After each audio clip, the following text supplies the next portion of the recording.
Gara-gara ceramahnya yang memerintahkan wajib menghormati dan memuliakan para Habib Ba'alawi, membuat Habib Nopel Al-Aidrus diusir oleh para tetangganya.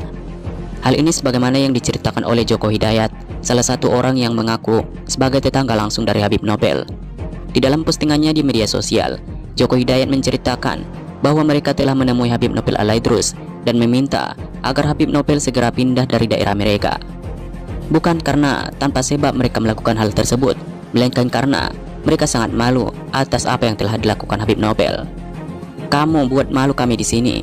Ceramahmu penuh doktrin. Tolong segera pindah, angkat kaki dari daerah kami." Itulah salah satu ucapan atau kalimat yang dilontarkan para tetangga kepada Habib Nopel Al-Aidrus.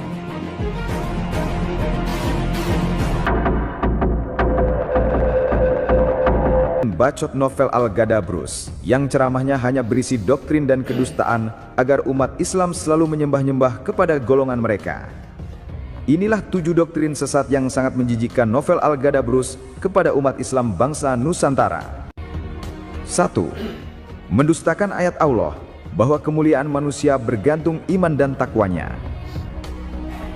Ada yang ngomong, "Bib kan sama-sama manusia, yang penting kan takwanya. Inna akramakum indallahi atqakum." Bib, sing penting takwa, Bib. Awakmu be awak aku, takwa aku yang mulia. Ayat ini bukan untuk menilai orang lain. Ayat ini ditujukan kepada kita yang membaca. Inna akramakum, yang paling bertakwa di antara kalian, yang paling mulia di antara kalian, yang paling bertakwa. Saya ini Habib, takwa saya seperti apa ya? Nah, Habibnya boleh ngomong begitu. Jangan dibuat ngukur orang lain, karena kita nggak tahu tingkat ketakwaan orang lain. Lah, kita ini butuh enggak sama anak cucu Nabi? Islam ini butuh, karena darah Nabi ada di situ. Kalau mengatakan darah nggak ada manfaatnya, naudzubillah min dzalik. Ini akidah yang bejat kalau sampai mengatakan darahnya Rasul nggak ada manfaatnya kalau perilakunya nggak benar. Wale, biar kepala kita ini kebuka gitu loh. Ya, kebuka. Jadi Habib itu beda memang, nggak sama. Sekarang kan dikembor-kemborkan, podo wae, podo menungsone, sementing takwani. Loh, kalau Habibnya harus ngomong begitu.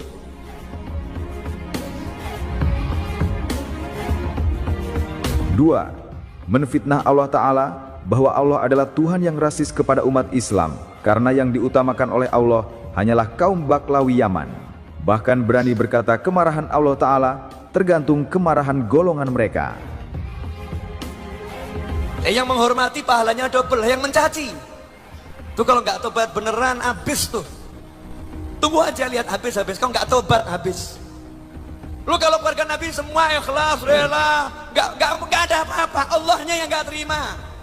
Makanya kalau ada Habib dicaci maki, diam saja, hati-hati jenengan. Karena Allahnya nggak diam.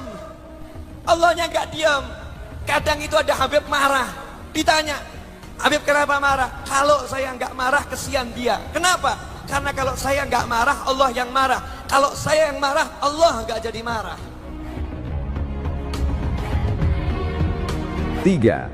Salatnya umat Islam di seluruh dunia tidak akan diterima oleh Allah jika tidak mendoakan golongan mereka.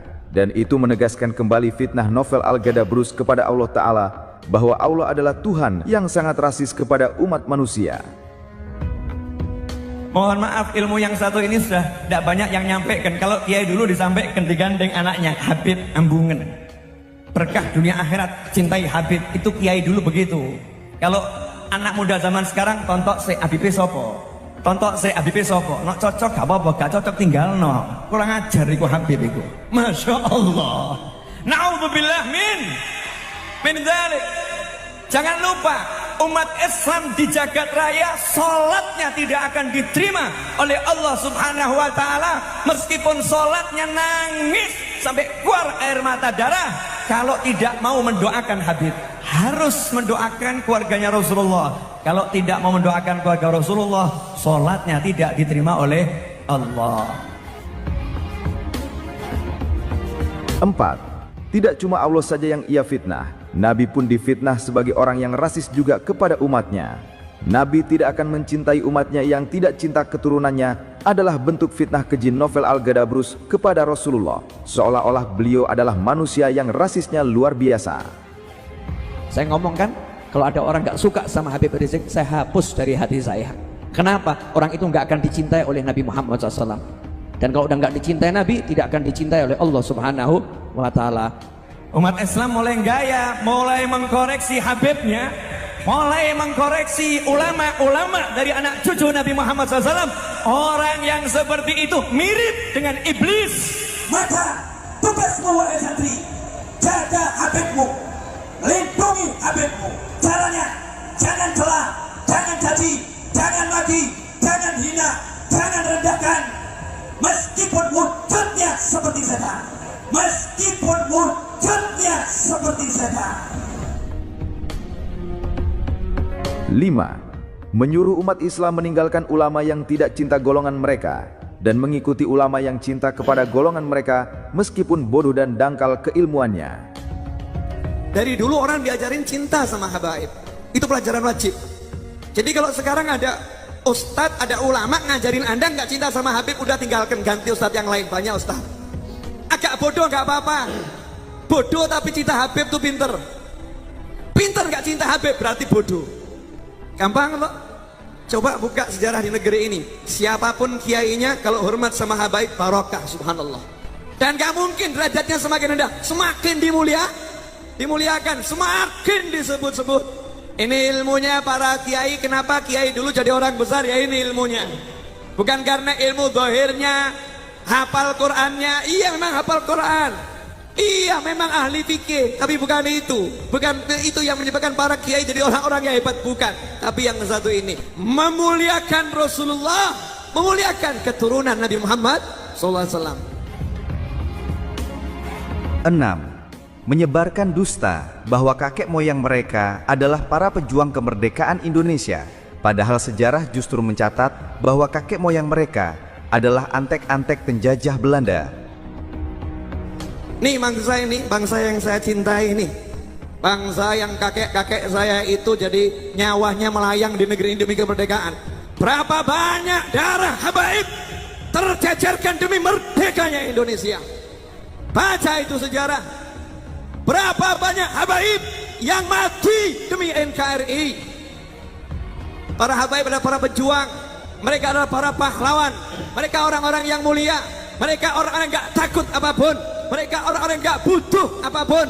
Jangan lupakan jasa mereka. Bukan Habib, nggak ada Habib. Cerita Habib ini nggak pernah ada di dalam sejarah, kecuali dulu menjadi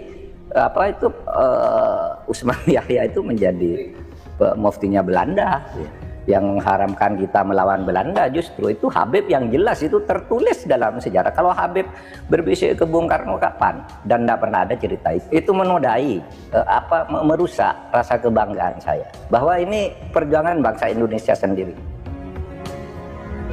7. Baklawi Yaman adalah penyebab Allah tidak menurunkan bencana di atas dunia. Karena itulah Indonesia akan dihancurkan Allah Ta'ala jika kaum Baklawi Yaman sudah tidak dimuliakan oleh umat Islam bangsa Nusantara. Hum amanul ardi faddakiri. Mereka adalah yang menyebabkan bumi ini menjadi aman. Karena wujudnya mereka, adanya mereka, bumi ini aman. Mestinya udah gempa 20 skala Richter. Di kampung itu kok ada Habib, nggak jadi itu. Mestinya udah gempa 20 skala Richter. Di kampung itu kok ada Habib, nggak jadi itu. Sebagaimana bintang-bintang di langit tanda aman, maka wujudnya anak cucuku adalah tanda keamanan. Maka amannya bumi tergantung amannya habaib seluruh Indonesia. Maka amannya bumi tergantung amannya habaib seluruh Indonesia. Makanya kalau bangsa ini mau aman, kampung kita mau aman, kota kita mau aman, jangan jauhi habaib, jangan musuhin anak cucu Nabi, jangan jauh-jauh dari keluarga Rasulullah SAW. Begitu keluarga Rasulullah dijauhkan, disingkirkan, dimusuhin, tunggu saja saatnya akan tiba. Maka tugasmu wahai santri, jaga Habibmu, lindungi Habibmu. Caranya, jangan celah, jangan caci, jangan maki, jangan hina, jangan rendahkan. Meskipun wujudnya seperti setan, meskipun wujudnya seperti setan. Itulah 7 doktrin sesat dan menjijikan Novel Al-Gadabrus di setiap ceramahnya, sehingga wajar jika ia ditolak umat Islam yang sudah sadar akan doktrin-doktrin sesat yang diajarkannya. Semoga semakin luas umat Islam bangsa Nusantara yang sadar akan kesesatan kaum Baklawi Yaman. Hadirin para jamaah yang dimuliakan Allah Subhanahu wa taala, pada kesempatan malam hari ini saya akan serius membahas 2 poin. Yang pertama yang ingin saya bahas adalah kajian dari polemik nasab yang terjadi pada saat ini yang masih ramai. Yang kedua nanti akan saya buka dari tafsir Ibnu Katsir yang berkaitan dengan nasab. Sebelum lebih jauh kita bahas, perlu saya sampaikan, Pondok Unik Nusantara pimpinan Abu Yamamah Gufron, kita tidak pernah memihak kelompok A, B, C, D dan lain sebagainya. Itu yang harus dipahami. Abu Yamamah Gufron selalu mengajak kepada kita terus menebarkan cinta kasih sayang dan menjaga keutuhan Negara Kesatuan Republik Indonesia.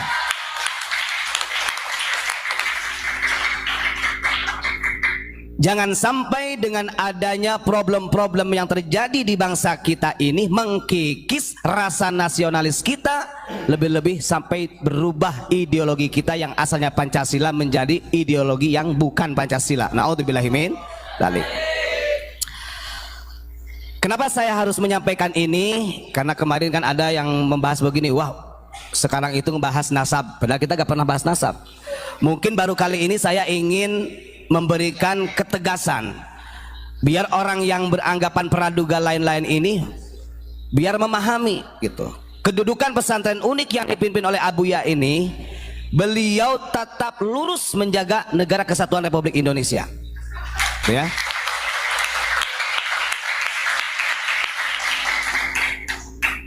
Adapun fenomena yang terjadi mengenai tentang nasab ini perlu kita sampaikan. Tadi saya mencoba mendengarkan dari apa yang disampaikan oleh Kiai Haji Imaduddin dan Kiai Haji Buya Qurtubi. Ini sama-sama Banten. Saya kaji, saya pahami dari narasi-narasi beliau. Sebenarnya kita harusnya sedih, karena dengan adanya polemik nasab ini justru yang diadu domba adalah ulama-ulama kita. Yang diadu domba ini adalah ulama Nusantara. Nih saya catat beberapa poin. Adanya kajian tesis yang ditulis oleh Kiai Haji Imaduddin. Nah, kita menyampaikan ini bukan berarti kita berada di pihak mereka, tidak. Kita tidak berpihak kepada Ba'alawi dan juga kita tidak berpihak kepada kelompok mereka. Tapi di sini kita akan mengupas asal usul kejadian sampai terjadinya polemik hari ini. Yang sampai hari ini yang saya katakan justru menjadi permusuhan antar pribumi. Itu yang harus kita cerdas memahami. Kira-kira saya tanya, kita sebagai pribumi, kalau kita diadu domba oleh orang luar, kira-kira ridho apa tidak? Kemudian dengan adanya polemik ini, kiai-kiai pribumi saling menghujat, saling menjatuhkan, kira-kira yang tepuk tangan siapa? Orang lain yang tepuk tangan. Ini yang harus kita pahami betul. Poin pertama, kenapa polemik ini sampai membesar dan sampai keluar tesis dari Kiai Haji Imaduddin? Yang pertama, konflik ini disadari ataupun tidak, diakui ataupun tidak oleh oknum, diawali dari oknum Habib yang selalu merendahkan ulama dan kiai pribumi.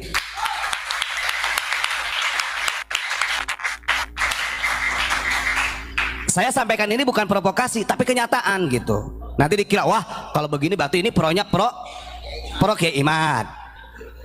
Ini orang yang gagal paham. Saya ajak berpikir jernih, cerdas dalam memahami hal ini. Jangan sampai berkepanjangan ini sehingga menjadi permusuhan antara ulama-ulama kita. Yang tepuk tangan orang lain, kita loh justru malah ditertawakan sama orang-orang. Akhirnya sekarang kita lihat yang pecah ulama-ulama kita ini secara keutuhan ukhuwah saja, secara watoniyah sudah hancur. Saya ulangi, poin pertama, konflik ini terjadi sampai adanya narasi tesis Kiai Haji Imad ini bermulai dari oknum Habib yang selalu merendahkan ulama dan kiai pribumi. Satu. Yang kedua, adanya tesis Kiai Imad itu karena oknum Habib ini selalu menjadikan alat utama untuk mendoktrin umat dengan mustanadu rojaihim bi solahir abah yang sudah saya sampaikan. Tuh ya. Terus kemudian saya simak dari beberapa video. Dari video orang-orang yang sekarang sedang memperjuangkan dari Wali Songo.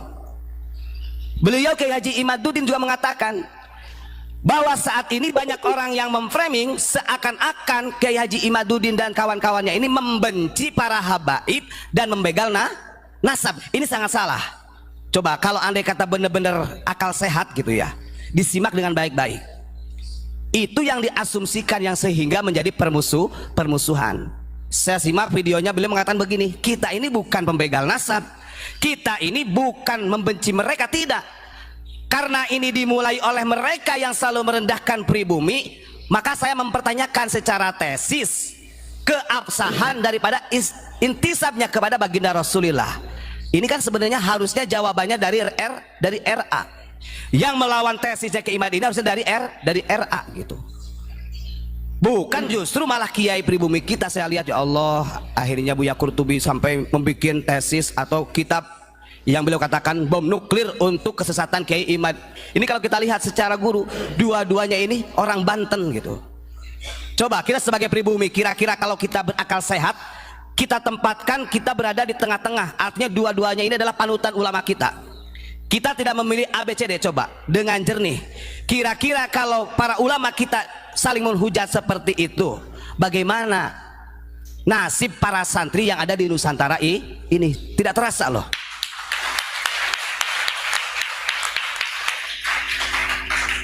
Dengan adanya polemik ini justru kita malah retak.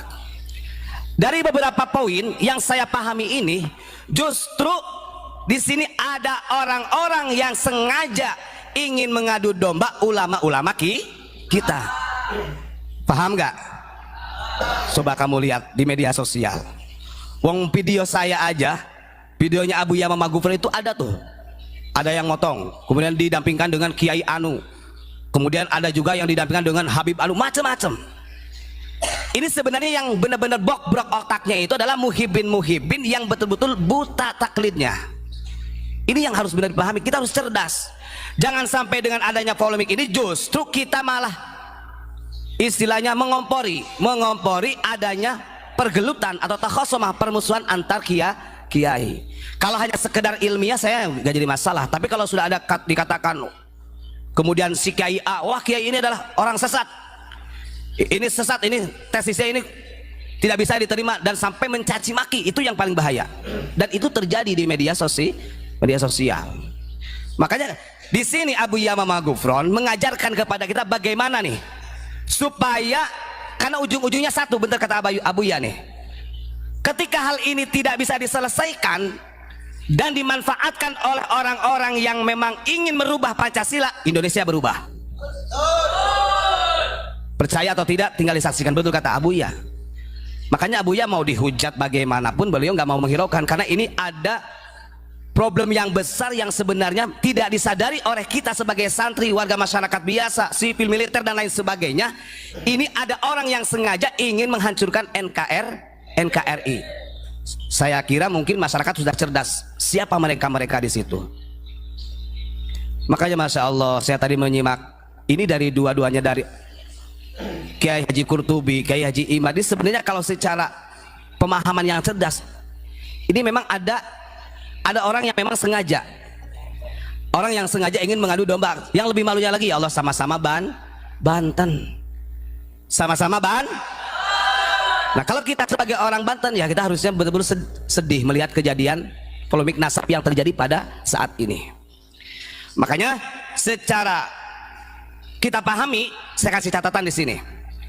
Secara sudut pandang kita melihat dari apa yang sudah terjadi sampai hari ini, tetap di balik ini ada yang mau mengadu domba pribumi, dan sampai hari ini Mereka akan terus-menerus bagaimana agar supaya orang-orang pribumi ini hancur. Makanya wajar kalau kita membela ulama-ulama pribumi. Jangan sampai ulama pribumi ini diadu domba kemudian menjadi pecah belah. Gitu. Ada yang kadang-kadang saya bikin heran.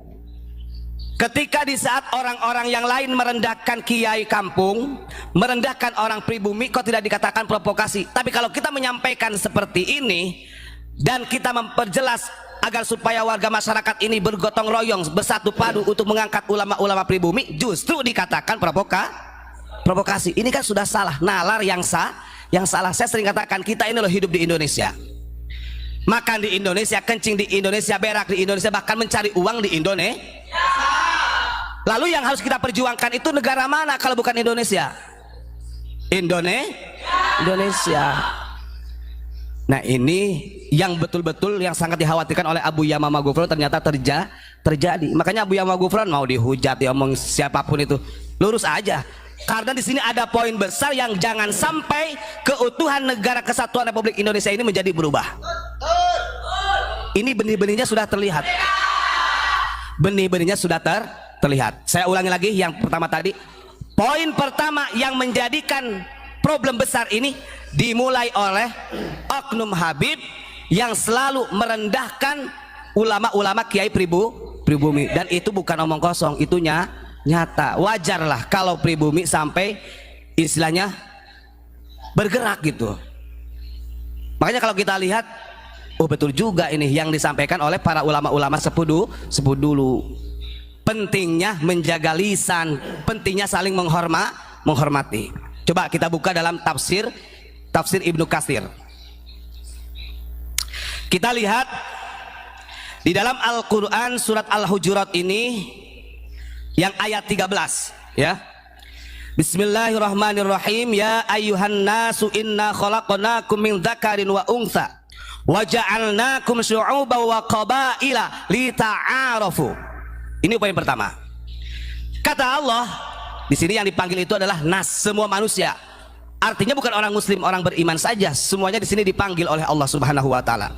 Wahai manusia, sesungguhnya telah aku ciptakan di antaramu golongan laki-laki dan perempuan, dan aku jadikan golongan-golongan bersuku-suku, kelompok-kelompok, tujuannya lita'arafu, agar supaya kalian saling mengenal. Makna lita'arafu ini bagaimana? Nah, di sini dijelaskan. Ail yuhsilat ta'aruf bainahum. Ingat, supaya satu sama lainnya itu bersilaturahim. Ini kalau kita lihat dari ayat ini sudah jauh nih. Kita ini justru bukan bersatu, lebih terpecah belah. Mudah-mudahan kiai-kiai kita, ulama-ulama kita dilindungi oleh Allah Subhanahu wa taala. Dan mudah-mudahan orang-orang yang berniat ingin menghancurkan NKRI ini dimusnahkan sekalian oleh Allah.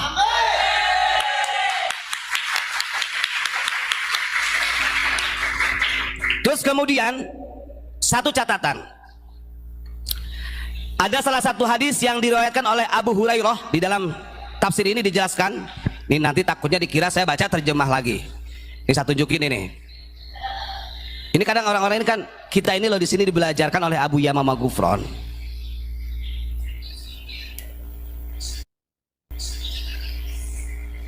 Nah, kenapa orang-orang pribumi kok sampai bergerak seperti ini? Tadi saya sudah sampaikan. Karena memang ada oknum yang selalu menghinakan nasabnya orang pribumi. Ini kalau kita buka. Kenapa? Dari dzurriyyah Wali Songo ini kok tidak dimasukkan ke Rabithah Alawiyah dengan alasan tidak terverifikasi intisab kepada Rasulullah. Saya tanya, kenapa nasab-nasab dari Syekh Nawawi, nasab-nasab ulama kita kok dilarikan kepada Ba'alawi? Ini sudah artinya dua hal yang betul-betul harus betul-betul kita pahami. Saatnya pribumi bangkit. Sudah saatnya pribumi berani berbicara. Dan sudah saatnya yang waras tidak ngalah. Kita harus berani menyuarakan, menyerukan tentang polemik nasab ini, agar segera reda, dan agar orang-orang yang mengaku sok suci, agar segera bertaubat. Mari saudaraku semuanya, pribumi, NKRI, semuanya kami serukan agar kita untuk berani menyampaikan, untuk berani menyampaikan kebenaran yang selama ini sejarah makam sudah dibelokkan oleh kelompok-kelompok imigran Yaman. Kita harus berani, kita harus bersatu, saudaraku semuanya, umat muslim dimanapun Anda berada. Kita bersatu untuk menyampaikan atau meluruskan. Selama ini kita prihatin sejarah kemerdekaan mereka klaim. Banyak makam-makam tua, banyak makam-makam wali yang mereka ba'alawikan. Banyaknya makam yang tidak ada jasadnya, mereka agung-agungkan. Mereka mendoktrin, menghipnotis saudara-saudara kita agar mempercayai omongan mereka. Secara tidak langsung, saudara kita yang sedikit pengetahuan tentang ilmu, mereka pasti ikut-ikutan kelompok mereka. Karena mereka sedikit sekali untuk dibekali ilmu tentang menyikapi, tentang menangkap apa yang disampaikan. Tapi akhir ini banyak saudara-saudara kita yang berani untuk menyampaikan. Kita tidak perlu takut untuk berjuang. Kita tidak perlu takut untuk menyampaikan. Kita semua manusia yang setara, manusia yang sama, tidak ada yang lebih hebat. Kita harus berani menyampaikan. Kita tidak perlu takut kualat. Kita tidak perlu takut pada kelompok-kelompok yang merasa sok paling suci. Kita semuanya sama. Saudaraku jamaah Gaib dimanapun Anda berada. Kita harus tetap berjuang. Kita harus tetap menyampaikan tentang kebenaran yang selama ini kelompok-kelompok gerombolan dari Tarim yang datang ke Indonesia. Mereka hanya ingin berkuasa. Mereka hanya ingin memiliki. Karena tidak kita sadari, perlahan-lahan mereka mempengaruhi saudara-saudara kita pribumi. Mereka selama ini merongrong dengan cara berdakwah. Mereka mendoktrin, mereka menghipnotis orang-orang pribumi. Di balik itu ada sebuah rencana, ada sebuah tujuan mereka ada di Indonesia. Kenapa mereka selama ini sudah hidup di Indonesia, tetapi mereka lupa jalan pulang, karena mereka sudah terlalu keenakan, terlalu nyaman hidup di Indonesia. Tetapi mereka tidak ada punya rasa terima kasih. Mereka diinginkan sebagai raja di negeri orang. Saudaraku semua dimanapun Anda berada, terima kasih yang sudah berpartisipasi untuk menyampaikan kebenaran, untuk menyampaikan apa yang seharusnya kita sampaikan. Sampai bertemu di video berikutnya. Ojo lali moco sholawat, kita berjuang bersama-sama. Assalamualaikum warahmatullahi wabarakatuh.